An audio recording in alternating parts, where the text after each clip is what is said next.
Hi, folks. Steve Urban here, host of the Riderflex podcast and founder and CEO of our day job recruiting firm, Riderflex. We hope you enjoy this episode. And as a reminder, please subscribe to the podcast for updates and news. If you haven't already, check out the series of books we've published on hiring, interviewing, and overall career advice titled The Riderflex Guide. And finally, today's episode is brought to you by Class 6 Partners. Are you ready to sell your business or raise capital?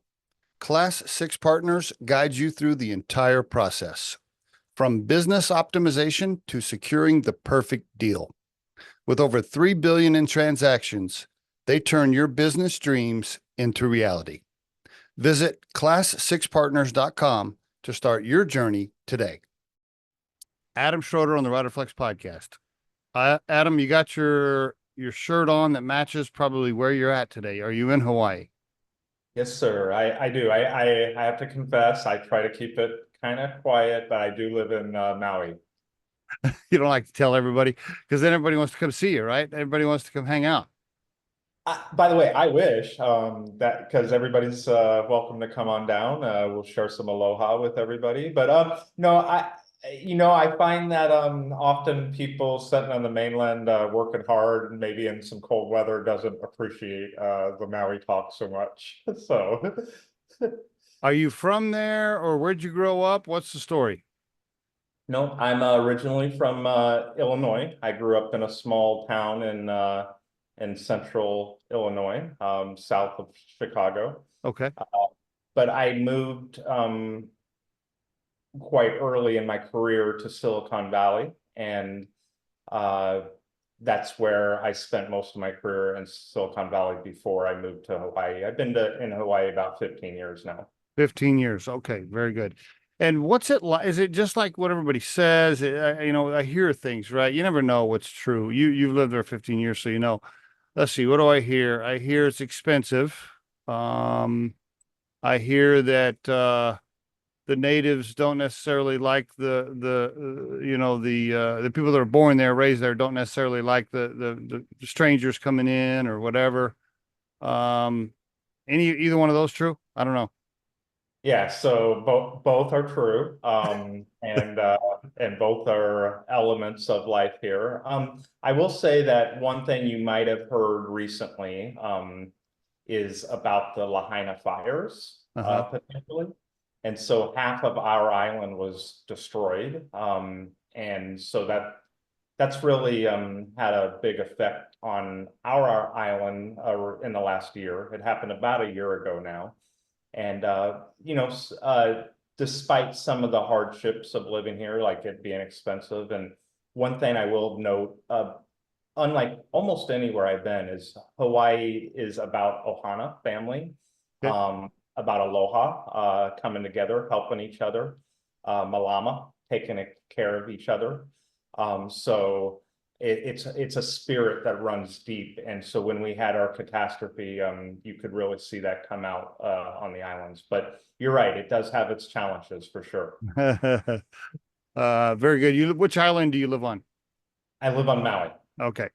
All right, very good. And when you say half the island, so I'm trying to visualize. So like half the island is uh covered, or what do you mean exactly? I've traveled the world. I've seen all types of different scenarios, catastrophes, tornadoes, hurricanes, typhoons, some after effects of war. Uh-huh. But I've never seen any. This will be hard to describe. When I say half the island is got kind of some major parts, and one of the parts of our island is the west side. We call it Lahaina in general. Lots Okay. of people that come here go there to vacation. A Right. beautiful world-class beaches. That town is very old. It goes way back into Hawaiian history. That's the seat of the monarch, the original monarch, Lahaina. Lahaina town has a lot of history with even Alaskans, coming here for whale hunting and so on and so forth. So there's a lot of history there. That town is old, and one night about a year ago, what happened was we had some unusual weather patterns. It ended up basically creating an 80-mile-an-hour wind that rode down the West Maui Mountains.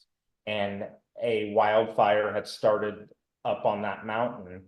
And this is like a blowtorch like you've never pictured. Now we have wildfire moving faster than it normally moves throughout a forest wildfire, and moves into the outer limits of the city. And by that time, the firefighters have lost control. It's moving too fast. They can't get in front of it. And the whole town. So I think it was 3,500 structures burnt down. Wow. We lost 101 people. Actually, there's still one unaccounted for. Wow. This Terrible. fire burned so hot that it was able to melt metal.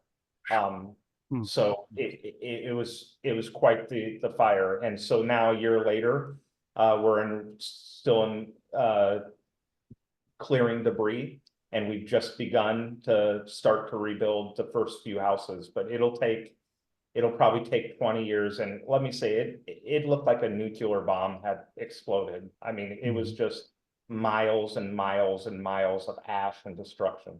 Yep. So, pretty bad. In your lifetime, probably never see it like it was. Probably not quite. Yeah, no, no, because Lahaina was historic too. There was so much that had been there for 100 years, you know, so it's hard to replace that kind of stuff. So yeah. I mean, do you like living there in general? I guess you do, or you would have already moved.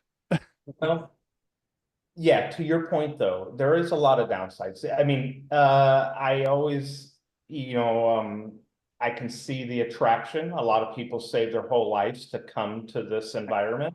Right. The picture perfect beaches.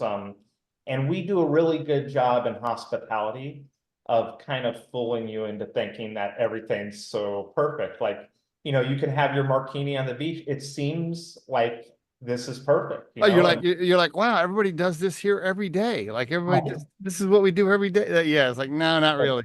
Yeah, but to get that martini to your hand on the beach was quite the orchestra of events that happened. So everything's very, very hard. People live their lives around Amazon, right? They just click and order it. It's there maybe the same day or the next day, sometimes on the mainland. Here, everything has to ship. It's far.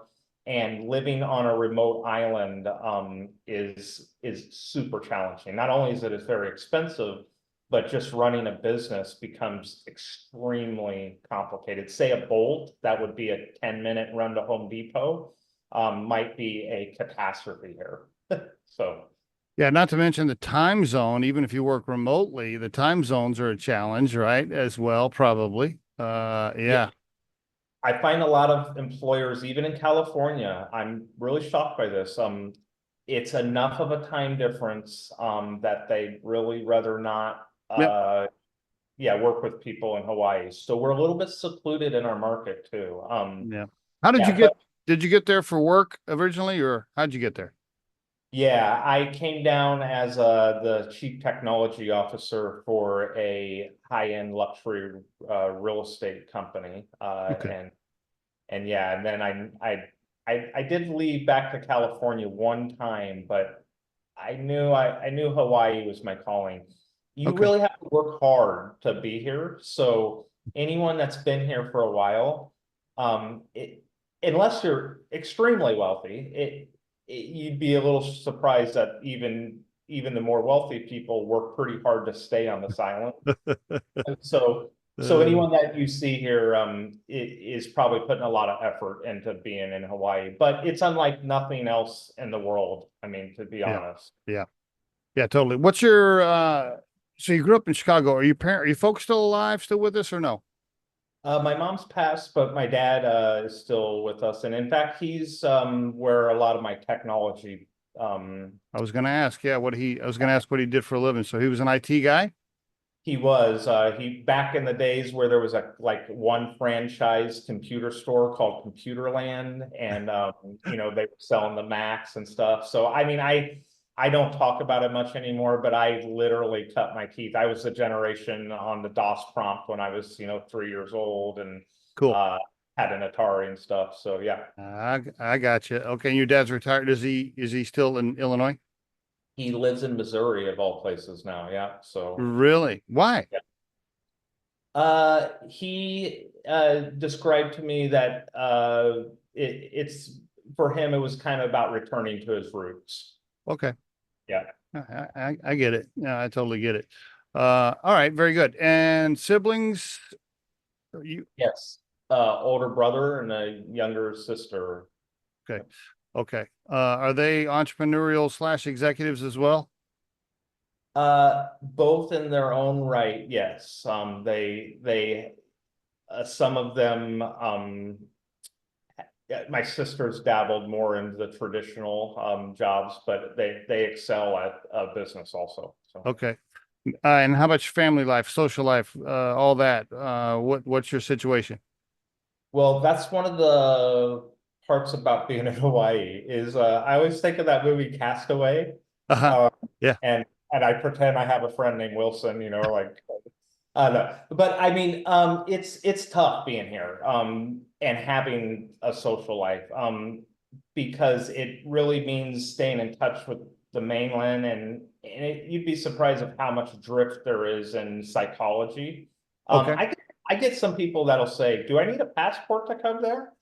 And I'm like, "Wait, we went to school together. What? You can't." I just we sat in the same geography class. But the thing is, it's tough. I work a lot here. But yeah, I mean, when I can, I have quite the international, I guess, taste for. I just came from Madagascar and visiting friends there. So Okay. All right. Very good. Okay. No. So all right. No kids. No. You're single. You're by yourself I am divorced. I have an 18-year-old daughter. She's in college in LA. So in LA. Okay. Very good. 18-year-old daughter. No grandkids yet. not yet. Not that you know of. Well, not yet. At least maybe a couple more years. So I Okay. was, I was blessed though. I got a good daughter that never ever did anything wrong. So Really? Well, I oh, hope she didn't start doing stuff wrong now. You just jinxed it. I know, right? But yeah, knock on wood. But no, she, like, people would go like, "Did you have a hard time getting your kids to go to school or something like that?" I'm like, "No, not even once." Like, Wow. like, how did that happen? I was like, I don't know, really. So And one more question about you, just as a person, before we get into business. And so, what do you do then for hobbies? So, what are your outside of work? I mean, is there any kind of what do you do? What does Adam do for fun or exercise or whatever? yeah, no, no. So Hawaii kind of presents itself to, being very kind to me from that perspective.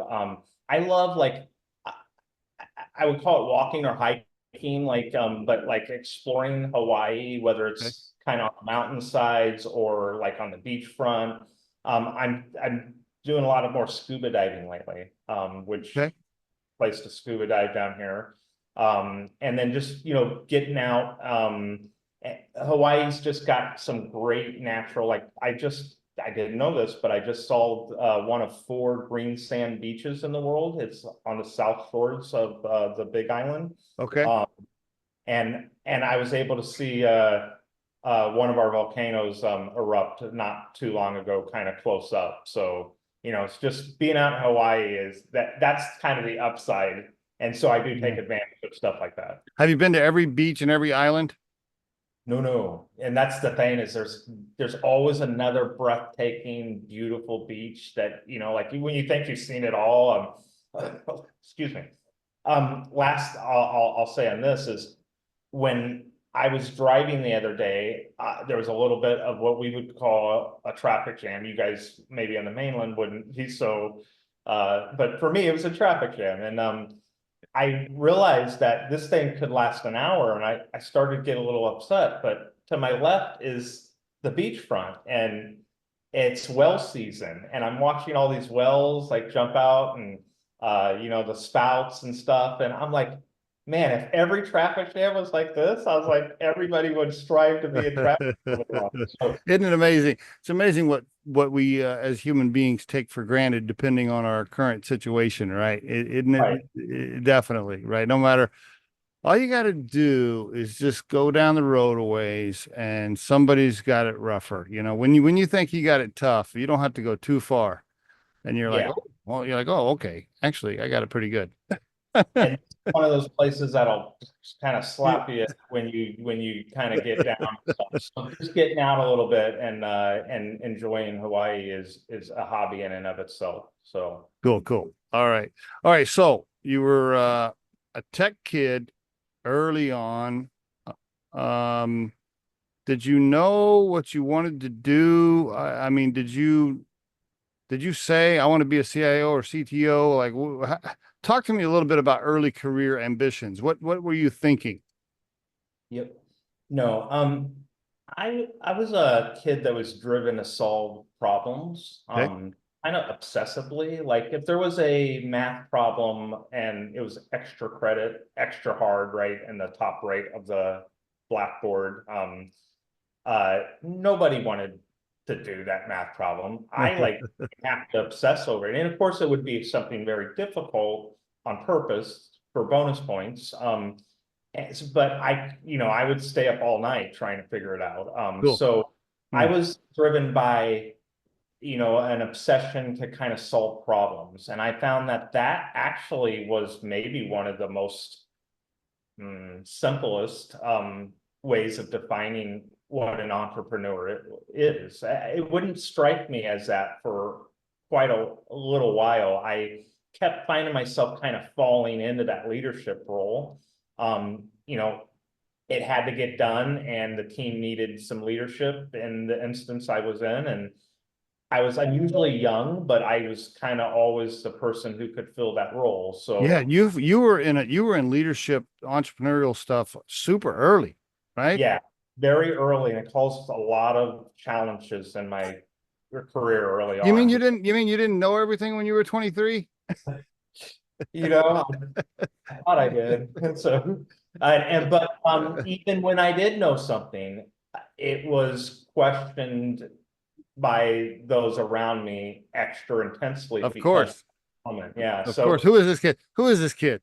yeah, but I was so lucky because he's passed away now. But if I had one mentor or somebody that like really got me kind of, you can hear things from five people and it can be the Yeah. same thing, and the sixth person tells you that, and for some reason when he said something, I just could never pinpoint why, but it was much more intense, and Gotcha. he could say the same things. And so he gave me an opportunity.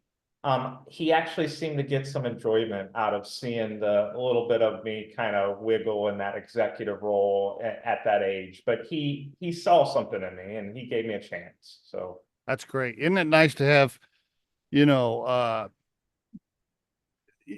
I mean, I had a lot of bosses and supervisors and mentors, but like the mentors that I think about often or that I reflect on, like that's a smaller group, there's two or three that I'll always tell stories about, right? I mean, you usually have a bunch, but the group that you talk about or the group that you tell stories about, it's usually a smaller number. And there's a couple like that for me. That's a small number. yeah, Uh, yeah, it and, is. and quite frankly, just like you said, the one that I tell stories about the most was definitely not soft on me. And Jim was always surprising me too. Like, I remember one night, it really stands out in my mind because after he passed away, I stayed we built hotels. I stayed at one of our hotels we had built, together. And I walked down the hall and something jumped out at me. It was like 2 a.m. that night. And remember, I'm the computer guy. Okay. I, I have the whole hotel's responsibility of everything from wiring to computers, you name it. And there's a lot. Yeah. I'm tired. Yeah. We're ready to open. It's 2 a.m. and I'm passing Jim in the hallway of the unopened hotel. We're staying there at the hotel. It's just pre-opening. And he looks at me and he says, oh, he's like, Adam, he's like, good, there you are. And I think he's going to talk to me about something. He's like, can you grab a vacuum cleaner and help me vacuum the lobby? I'm like, Jim, it's 2 in the morning. I'm the computer guy. Like, yeah, but it's all hands on deck. And, and so he just taught me a lot about running a company and the realities of it, as opposed to, you can read stuff, you can get lectured to, but, Yeah. those moments, he was kind of the one that I really look back on in my career. And if I could kind of pick one person to kind of work with again, it definitely would be him. So You just thought of something I'll rant about for a second. This is why I have a real hard time with consultants or quote career coaches that have actually never been in the C-level chair or never actually owned or started a company. But they're going to come be a consultant when they've never actually driven the bus. Now, I have a lot of consultant friends, so I don't want to make them all mad with this little rant. And there's, and I get the whole certification, the coach certification, and I have some coaches that are really good friends of mine, but until you have actually sat in the C chair and lived that stress and run a company or been a majority equity holder, until you've actually done it, you just don't know the true feeling. There's a stress level and an experience that's hard to describe if you've never actually lived it, in my opinion. yeah, it's one of those things that I struggled with the most, because no books or Yeah. or education has prepared me for the reality of just how tough it is. Now, that in and of itself, I think defines the success or not of an entrepreneur, how tenacious you are and how much grit you have, because that's hard to learn on paper. And the day-to-day stresses, Jim was good at putting you in the fire, but making sure he was close enough to pull you out if there was something that got too much. But he wanted it to, you have to be, if you don't have some kind of equity or something to lose, then you can't have ever claimed that you ran a business, no matter how much of a startup owner you are. I mean, you have to feel like you're going to lose your house or your livelihood, or maybe have to go lay on the street or something, to really be fully invested in, I think, an entrepreneurship. If you haven't lived those moments, then it's not been a true run yet. So Couldn't agree more. I had a guy tell me one time, he said, this is a perfect analogy, Steve. He said, look, he said, here's the deal. He said, if you haven't woken up for a couple of weeks straight, and the first thing you did was went to your window and looked out to see if your car's still there because you thought it was going to be repossessed. He's like, if you haven't done that, then you haven't really been an entrepreneur. yeah, yeah. So I hear a lot of people say, well, I don't know how to do that. And I'm like, you do realize that I don't know how to do a lot of the challenges that come my way on a day-to-day basis, especially when you're an entrepreneur. You're like, wait a minute, I'm not an accountant, or so on and so forth. You are now. You are now if you want to be a business owner. And so, and I tell people all the time, you have to be very comfortable with that fact. You won't know how to do things, and that's just part of being an entrepreneur. And you'll have to get good at finding out how to do that thing. Hence why that problem-solving kid in me probably did so well in business, because it's still that kid that's looking for that solution and won't quite stop, that gets me through the day, so. You mentioned that word earlier, grit. I think you said grit. Yeah, scrappy and grit. Good, really good common sense. I mean, it's great to have an IEQ or an high IQ, but really these other things are so critical.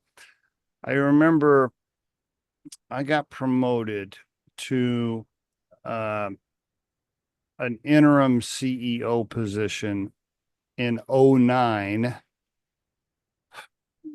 late '08, early '09, when everything was crashing, And it was a $40 million apparel company. And the entire leadership team had been whacked by the owners because the company was headed downhill. And I got promoted from like director of retail to being in charge of everything. And I had no fucking idea what I was doing. I was, I just was like, I can't remember coming home and telling my wife, I was like, well, the good news is I got a promotion and a raise. Bad news is I don't know what the hell I'm doing, and I sure don't know if I can fix it.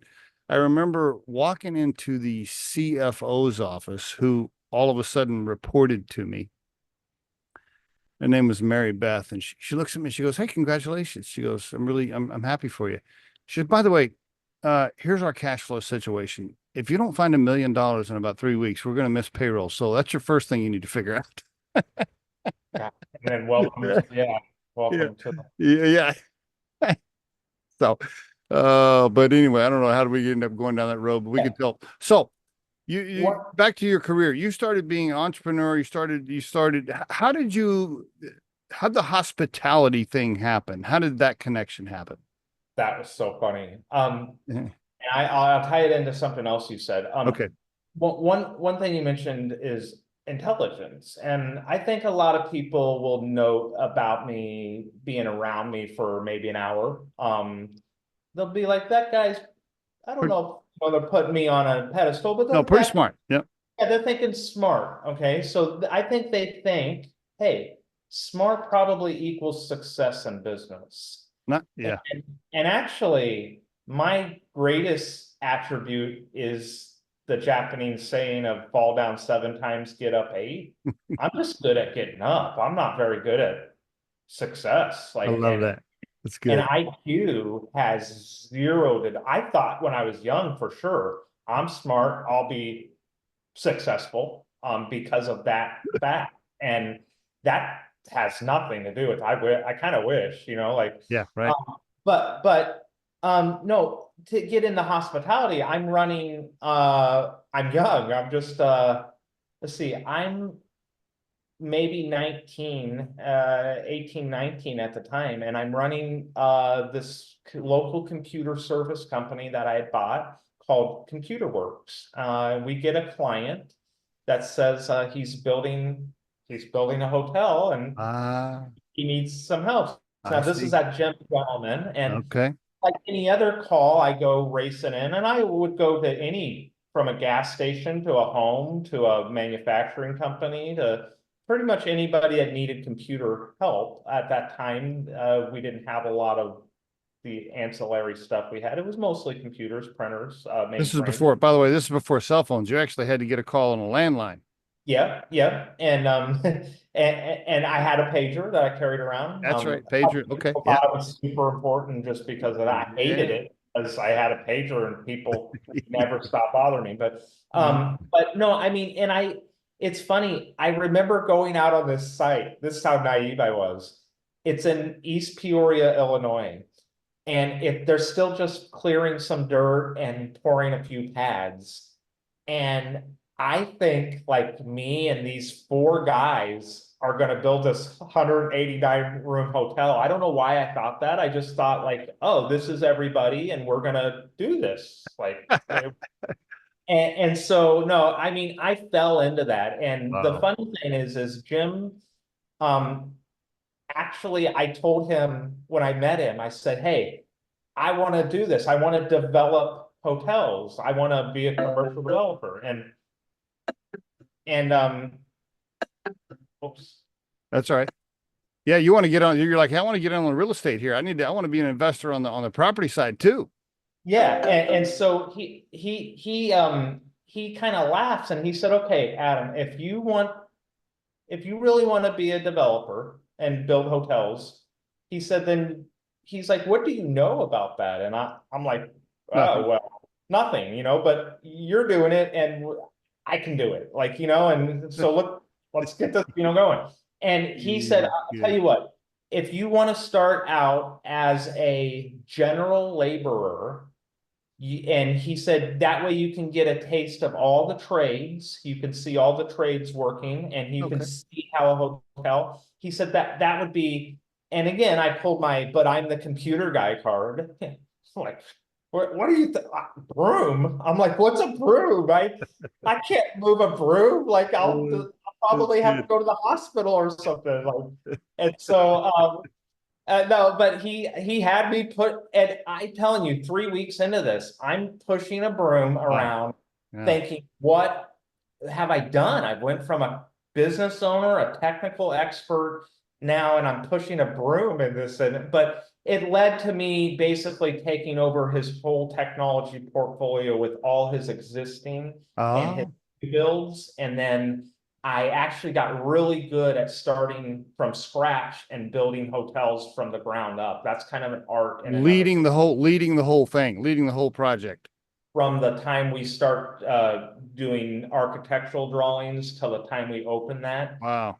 people wouldn't realize, even back then, there's about 20 major systems throughout the hotels. And unlike any other environment, we all like to think our technology is interconnected, but a Yeah. hotel is very interconnected. Every component, the door locks, has to talk to the phone switch, has to talk to the TV, has to talk. There's a lot of communication going on, and so there was a lot of integration. And so it was a pretty complicated IT structure. And I guess I really excelled in it. So that, to answer your question, that's how I got my momentum and start in hospitality technology. And then your career moved along. Did you so now do you consider yourself now a real estate developer, an investor, a C-suite executive, or an IT guy, or all the above? All of the above, but I try to hide the fourth one. I got And I the got you. first, yeah, the first three are elements of my career and any startup in hospitality, right? If you can't do all three of those, you really aren't a very good developer. Um, and the last one, because people cloud technology very quickly, you're very quickly diluted to the guy that fixes your email and technology, no matter how advanced you Yeah, are. So, I got you. Yeah. yeah. Yeah. Yeah, understood. Okay, tell me. All right, so now tell us where what you're doing now. What are the current projects, and anything you might want to highlight for the group, and then yeah, let's talk about that first. Yeah, go for it. Yeah, so my career really started to excel quickly in hospitality. I was known for the brim, or the innovative um, leadership in our segment. And believe it or not, it's a very small, though there's a lot of hotels, when it comes down to it, the group of people that run the companies is a pretty small subset. So Yep. uh, I got a very well-known name for innovation. So to answer your question of what we're doing now, I am one of the startup founders for Innovasis Hotels. And it's a brand of hotels that's based on technology and innovation, as opposed to your five-star, like your Four Seasons or your uh, Ritz-Carltons, where they want something to be the same for the next 40 years. They'll even tell you when you come back, everything will be just the way you left it, right? It's a concept in hospitality because that's how we welcomed you home, right? I see. Yeah, to have familiarity. Now, nobody lives that lifestyle anymore, but hospitality hasn't changed. So our brand is all about change. It's all about embracing the latest technology. Guess what? Some stuff might not work at our hotel. It might be the latest and greatest technology, and we might be having problems. But the brand is a brand that is is forward looking in a way that hospitality almost can't by its own making. And okay, so the website is INNOVasishotels.co. Yep. How many hotels are there? Where can I go stay in them? Give me that overview. Yep, we're still in the startup phase. There's a map on that website with a lot of the proposed sites. I was just in Madagascar. That was one of the sites we were looking at. So no, okay, so you're all right. So you're still looking at sites and no buildings up yet. But No, not yet. Now, some of the technology developed within the Innovasis labs has started to push out individually to the to the industry. And we can talk about some of that stuff individually, but we're an incubator basically for hospitality technology, and our brand feeds directly off of that. But as we're able to, we push that stuff to the greater industry. I see. Okay. All right. Adam, hold on just a second. Hold on. Technical difficulties. Okay, so I want to make sure I understand. But you're going to build buildings, though. You're still going to own buildings and build buildings. Oh, absolutely. Yes. Though even that, I wouldn't say that we won't build the same way and we won't build the buildings, but yes, we will have physical structures, and you can see some of that in our video. Okay. When you look at our website, there won't just be structures. We're also bringing back an element of entertainment and fun back to the hospitality. Disney just built well, not just, it's been a while now, built a $350 million resort on Oahu. Oh, And yeah. yeah, you can't even tell it's Disney. My point is, we're going to bring some entertainment also back to our venues. Okay. And then, all right, so there's going to be hotels, but it's also going to be a SaaS company or a tech company, and you're going to sell these. Yeah. Yeah, yes. So we're pushing the edge of technology and innovation because of our brand, right? And because we do that, that's an expenditure for us. It's not cheap to sell innovation. It's not cheap to design the next thing. That's why nobody likes doing it, really, from a spending perspective. Is, it's just the investment in time and money can be extensive. So we've got to capitalize that past on our room rates. We're not able to just, monetize that investment in innovation without turning some of that technology back I to see. the I see. industry. That makes Yeah. sense. So when I read the website or I look over the website, I envision, tell me how far off I am. I envision this sustainable, economically friendly, what's the word I'm looking for? Friendly to the environment, lots of sustainability, super high tech to where devices are talking to me, and all the gadgets are the latest of the latest bells and whistles, that I might not get the chance to experience at home yet because you have it. You have the fridge that talks to me. Maybe I don't yet, or you have I don't know, you have the robot vacuum running around and I don't, or whatever. I don't know. I mean, how far off am I? Yeah, no, you're right. And we aim to be an experience in that Yeah. innovation. Yeah, right. So Yeah. you hit on something that was very interesting. Back in the medieval times, even queens and kings in luxurious hotels or environments that would have been called hotels back then expected to see something they didn't see in their castle. Yeah. Right. And so, but nowadays, you'd be good to see technology that was 10 years old in a hotel. we want to be a showcase. So when I joke that some things might not work, because maybe they're so new that we're still working out we'll be the test bed for anything new, and any new development, people want to start with us and go from there. So Beautiful. I'll give you a quick example. And it's not something that would jump out at you as kind of a technology thing, but we're developing probably the way people will do laundry in the Oh, future. okay. Yeah.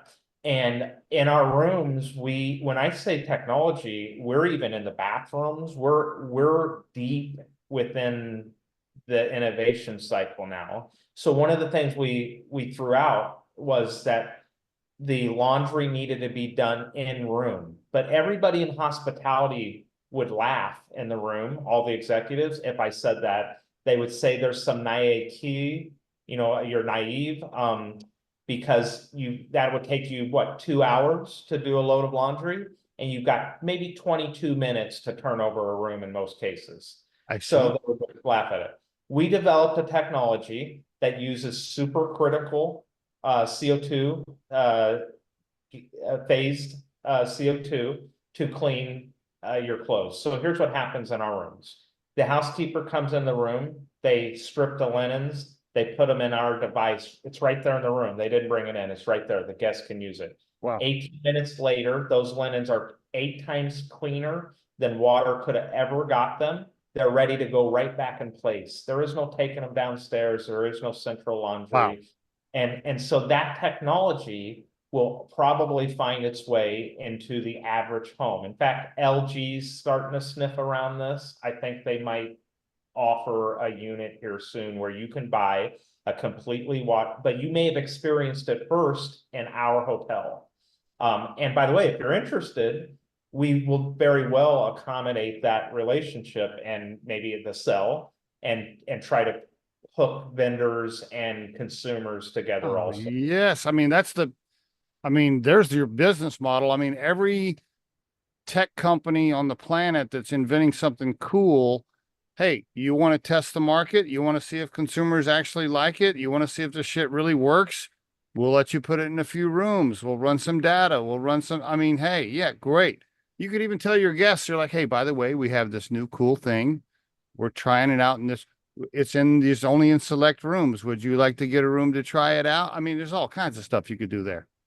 We think people might very well book rooms based on that. Yes, I, totally. Yeah, it's yeah, like, hey, I want to try the cool thing. Oh, and then you want me to fill out a survey and tell you if I liked it or not? Yeah, cool. I'm happy to help. All that. yeah. All that. And then also, in the reverse also, you found that, have you been to a mall? Gosh, you can tell life has changed, Oh, right? yeah. Oh, for sure. So that retail intimate one-on-one experience is gone. There will be places, and it'll be odd, I think, where they show back up, but I think could be a place. We've talked about this pretty deeply in hospitality. You have an intimate environment, you're one-on-one. This can be a place where the consumer can find new experiences and vendors can find new consumers. Wow. So What if this washer and dryer that is there and the consumer's using it and they're like, wow, this is great. And then a screen pops up and boom, there's a salesperson right there talking to them saying, actually, Mrs. Jones, I can tell you about it right now and I can get one of these sent to your house. Boom, boom. And he said, exactly. In fact, that's exactly the whole place will have kind of. oh, wow. Okay. Yeah. So, I guess that on the other right, I'll give you another example where we'll push. So that's to the consumer. When I say we're going to push to the industry, we have about 18 IoT devices in our hotel bathroom. You wouldn't know it. You'd walk in there and you'd say, "What looks like a bathroom to me?" But there's actually a lot going on in that bathroom, and because of it, 85% water reduction. In fact, by the way, take a 2-hour shower, enjoy yourself. You're on vacation, you should enjoy yourself because you won't use more than 1.5 liters of water in that 2-hour shower.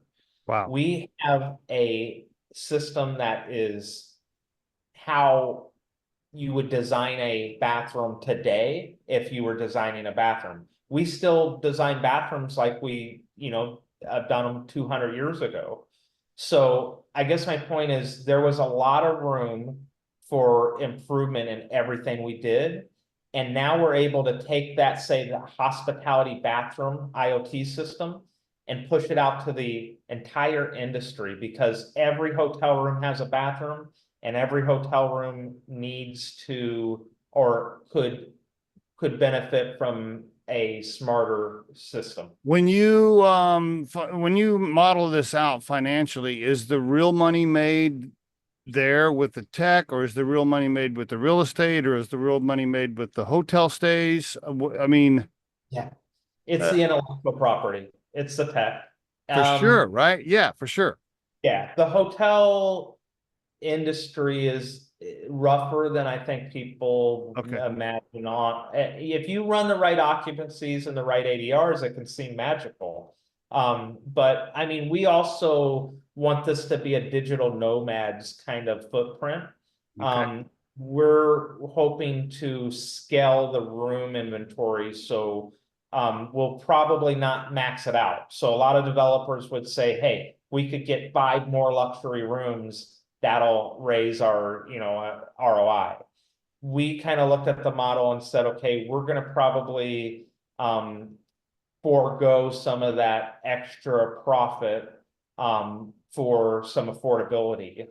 We Okay. see that being a Okay. big problem in our industry. I would man, this is exciting stuff. I'm acting like I'm on the board or something asking these questions. I I definitely would make the rooms for digital nomads, meaning like, hey, just assume that 80% of the people using your rooms work remotely, and like, hey, they might stay a couple of extra days if they know I can have a set and stand desk, or I can have giant monitors on the wall, or my laptop will plug, or whatever, right? I mean, because yeah, all Yeah, these, I mean, hell, my wife and I are working remotely right now from our RV traveling. I mean, this is what this setup is. And so we're digital nomads, so to speak. Uh, yeah.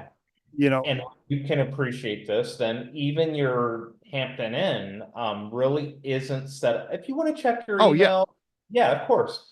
But we want our environment to be set up for that intensely digital yes, person that, yeah, that. And so we really went out of our way. And by the way, we also want to, I mentioned this earlier, the fun has also been taken out of hotels. We've got slides that you slide down in the ball pit into the lobby. I mean, why? Just because we can. Like, it's cool, fun. Like, cool. it's the same concept of Google. We've got electric scooters. We've got slip and slides. We've got paintball gun course. So I guess my point is, bringing some technology and some fun back. Then you create an environment. If you look at some of our, I'll give an example. It'd be great as a digital nomad to say, go do your job in Madagascar, maybe. It's a great place to see, but it would be near impossible, even at some of the nice hotels, to really live your life in a way that we're talking Hmm. digitally. Hmm. Hmm. Our hotels strive to be that oasis of technology, maybe in places where you wish after you were done with work you could be, but while you're working, you almost never want to be. Love So it. I love that idea. I absolutely love it. I think it's fantastic, and it's definitely needed. I mean, I mean, if you can stop people from sitting at that little desk in the hotel room, hunched over, looking down at their little tiny laptop screen for hours trying to do work, like that is just so miserable. If you can please yeah, fix that. yeah, no, I mean, and think about it. So most of the times you're still worried a little bit that you'll have a decent connection, and yeah, now Yeah. we've got our cell phones and stuff. But the point is, I don't ever, last time I traveled to Madagascar, I was not confident that my digital life was secure. Yeah. I, not from a security perspective, but I didn't know if I was going to, even at a good hotel, be able to sustain, I know we're getting close on time. I want to ask you two questions. Are you raising cash right now? Are you in a cash raise? What's the situation? Do you want to mention anything? Yeah, we're on our first raise. We're looking at a $50 million round. Okay. Okay. Yeah. What valuation are you raising against? Do you know what the company's valued at, or no?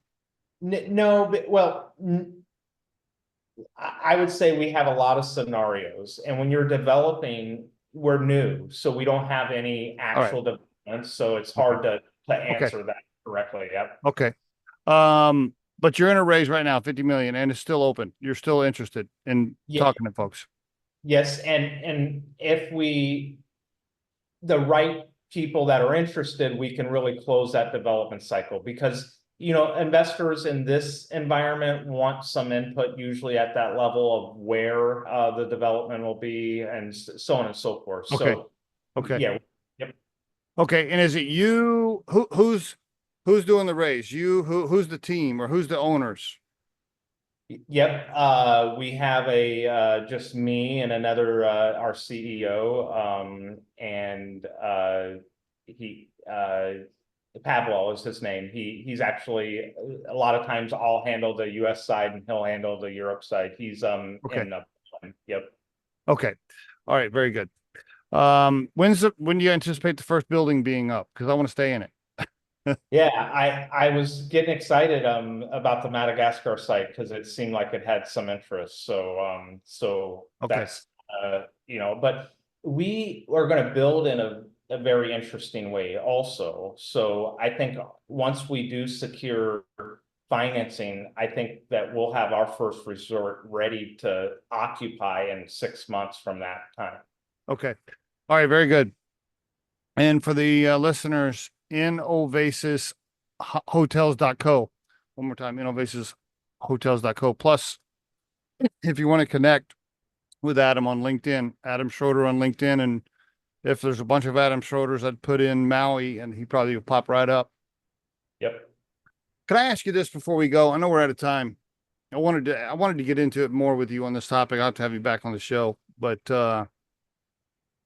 there's just so much about tech and AI and robotics and things, and that it's such a hot for the listeners. We're recording this on July 25th, 2024. Such a hot topic. I wanted to bend your ear on it, but we're running out of time.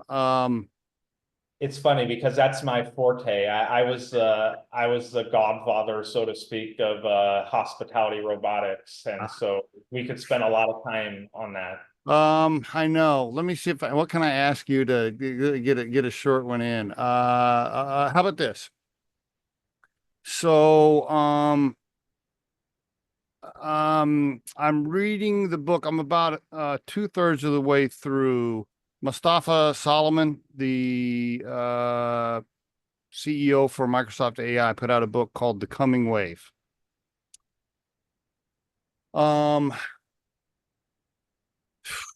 He's a little bit like, I would say he falls on the Elon Musk side, where he's basically saying, "Hey man, if we're not careful, this shit could get out of control," for lack of the layman's terms with the AI stuff.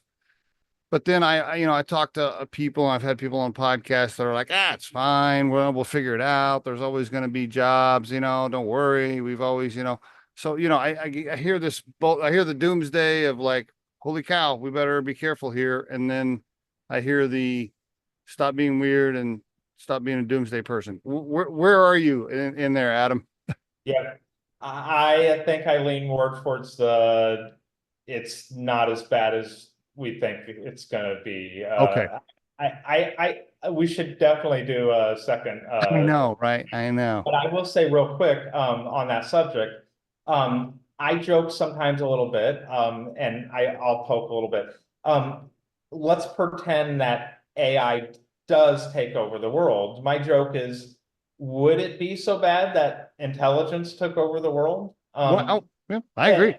And, but then I kind of throw out the idea that, I hate to say this because I don't want to be negative, but you know what? Humans are so good at destroying things. So I'm pretty sure we could find a way to destroy AI. And lastly, I'll say it may not be so hard. We need twice this is an issue we should talk about. We need twice the power that we currently even have right now. So what if we just turn off the power? Like, so I guess my point is, and as far as the jobs and robots, it's gonna be a shift, but I think AIs are gonna definitely cause trouble, don't get me wrong. But it's gonna be trouble like social media calls. It's gonna be more making people lazy, dependent, unable to do things themselves. But I will mention one last, I know we're out of time, but I'll say, I kind of also laugh too. I used to, well, I mentioned my dad back, and I was a boy on a Mac, playing, waiting for my dad to get done for work. And there was this little program where you talk to the computer. You would say something to it, hi, how are you doing today? And it would say, I'm doing good. The Mac would talk back to you, and it could even talk, like it could say it too. Oh, wow. And so at that time, we never ran around calling that AI, though it was. And I find a lot of the AI to be really garbage in, garbage out. And a lot of these younger generation that thinks that they're using AI to get things done, it's so evident that their work is being churned out by a thankless computer. So we don't have artificial intelligence. We just have faster processors, and we shouldn't be scared of them.